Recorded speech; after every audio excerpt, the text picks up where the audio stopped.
આ તરફ સાવલીથી સમાચાર, જ્યાં રોડ રસ્તાના કામકાજને લઈ વિવાદ સર્જાયો છે। સાવલી ઉદલપુર રોડની કામગીરીને લઈ રાજકારણ ગરમાયું છે, જ્યાં આક્ષેપ પ્રતિ આક્ષેપનો દોર શરૂ થયો। રોડના કામકાજને લઈ ભાજપ અને કોંગ્રેસ નેતાઓ સામસામે આવી ગયા હતા। રેતી, કપચી સહિત મટીરીયલ મુદ્દે કોંગ્રેસે અહીંયા ગંભીર આરોપ લગાવ્યા છે। હલકી ગુણવત્તાનું કામ થયું છે તેવા આરોપ છે। હસમુખ પટેલે કહ્યું કે અહીંયા કામગીરીમાં હલકી ગુણવત્તાનું મટીરીયલ વાપરવામાં આવ્યું।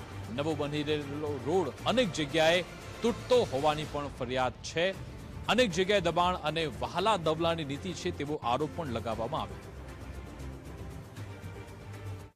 સાવલી નગરમાં જે 389 કરોડમાં જે આરસીસી રોડ જે પોલીસ સ્ટેશનથી લઈને ટીમા તરફનો થઈ રહ્યો છે, એમાં પહેલેથી જ વિવાદવાળું છે અને હલકી કક્ષાનું ગુણવત્તા વગરનું મટીરીયલ વાપરવામાં આવે છે। રેતી માટીવાળી આવે છે। આજે કપચીનું જે ગ્રેવિંગ કરવાનું હોય એ જગ્યાએ ચોરિયાળ નાખીને એનું કામ કરવામાં આવે છે। એની ગુણવત્તાને લઈને હાલની તારીખમાં તમે જોઈ શકો છો કે રોડ પર તિરાડો પડેલી છે અને આ રોડ ક્યાંથી હજુ તો એક તરફ ચાલુ છે અને એક તરફ તૂટવા માંડ્યો છે। તો આ રોડનું ભવિષ્ય શું? બીજું કે આ રોડ પરના જે દબાણો છે એ દબાણો પણ વાલી દાલવાની નીતિમાં કાઢવામાં આવેલા છે। આજે અમુક દબાણો ત્યાં છે, જે પોલીસ સ્ટેશનથી આગળની તરફ જે રોડનું કામ નહોતું છતાંય તે લોકોએ જે સાવલી કપાસ જીનનું જે વાયર ફેન્સિંગ હતું તોડી નાખ્યું કે દબાણ છે। આજે કોંગ્રેસના શાસનની અંદર તમે જોયું હશે કે આવા રોડ હજુ કોંગ્રેસના શાસનમાં એમને જોયા નહોતા।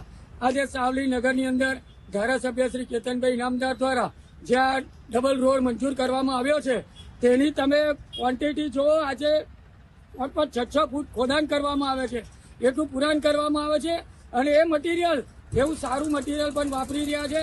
આજે પાયા વિહોણા જે આક્ષેપો કોંગ્રેસના નેતાઓ કરી રહ્યા છે એના માટે હું આજે એક જ કહેવા માંગુ છું કે આજે જે સાવલી નગરની અંદર જે વિકાસ હરણફાળ ભરી રહ્યો છે તે આજે સાવલી નગરની અંદર લોકોને દેખાઈ રહ્યો છે, પણ વિરોધ પક્ષના લોકોને આજે દેખાતો નથી।